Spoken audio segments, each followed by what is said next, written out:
મિર્ચી morning.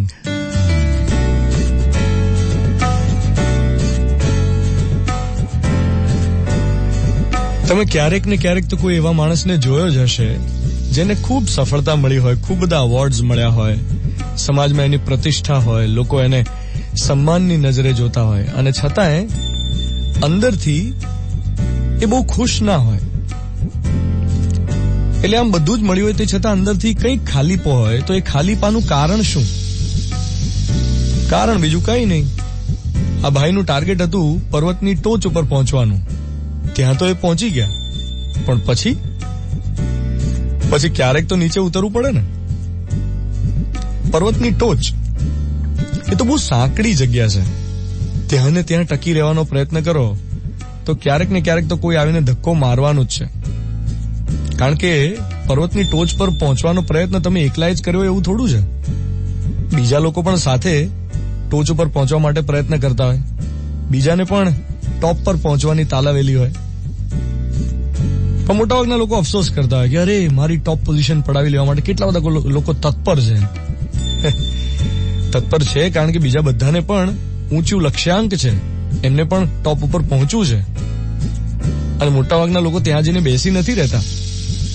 એક શિખર sir કરી લીધા પછી એને છોડીને નીચે ઉતરી જવાનું અને પછી નવા શિખરો સર કરવાના.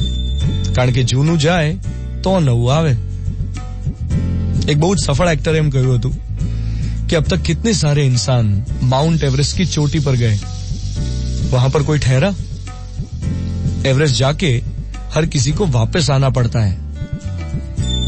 मैं पहुंचा था टॉप पे, अब वापस आ गया हूं. जो जा रहे हैं उनको देख रहा हूं जाते हुए, कोई गम नहीं है. આવું એક બહુ જ સફળ એક્ટરે કહ્યું હતું. ઇનફેક્ટ માઉન્ટ એવરેસ્ટનું સફળ આરોહણ કરીને પરત ફરનાર ભારતના સૌ પ્રથમ આઈપીએસ ઓફિસર અતુલ કરવાલ, એમના અનુભવો વિશે મેં ઘણી બધી વાત રેડિયો પર કરી છે. અને એમને જયારે હું મળ્યો, એ જયારે એવરેસ્ટથી પાછા આવ્યા ત્યારે મેં એમને સહજ પ્રશ્ન કર્યો હતો કે તમારું તો સપનું હતું એવરેસ્ટના શિખરને પામી લેવાનું, એ પામી લીધું, લક્ષ્યને અચીવ કરી લીધું. એના પછી અવરોહણ કરીને નીચે આવ્યા ત્યારે સૌથી પહેલો વિચાર શું આવેલો, મનમાં શું હતું? એમનો જવાબ હતો શૂન્યાવકાશ, વેક્યુમ, ખાલીપો. આજનો મોર્નિંગ મંત્ર, જે ઉપર જાય છે એને નીચે તો આવવાનું જ છે, એ નિયમ છે. પણ ક્યાંય એવું નથી લખ્યું કે નીચે આવ્યા પછી ફરી ઉપર ન જઈ શકાય. ક્યાંય એવું નથી લખ્યું કે નીચે આવ્યા પછી ફરી એક નવી જગ્યા, નવું શિખર સર કરવા ન જઈ શકાય. એક શિખર સર કર્યા પછી એને છોડીને ત્યાંથી નીચે ઉતરી જવું જોઈએ, બીજા નવા શિખરો સર કરવા જોઈએ, નવા પર્વતો શોધવા જોઈએ.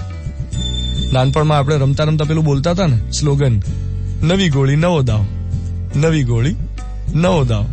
ચાલ જાતને ફરી અજમાવો. તો મેં પણ પ્રયત્ન કર્યો છે નવી ગોળી નવો દાવનો.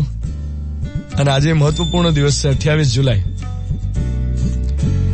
આજે રિલીઝ થઈ રહી છે મારી ફિલ્મ વિટામિન સી. કમ્ફર્ટ ઝોનમાંથી બહાર આવીને એક્ટર તરીકે એક એફર્ટ કર્યો છે અને હવે જરૂર છે તમારા પ્રેમ અને આશીર્વાદની. ગમે ના ગમે મને ચોક્કસ કહેજો કેવી લાગે છે તમને વિટામિન સી. 7:12 થઈ રહી છે, 28 જુલાઈ 2017, ફ્રાઈડે મોર્નિંગ. હું છું ધ્વનિત તમારી સાથે. Good morning my dear.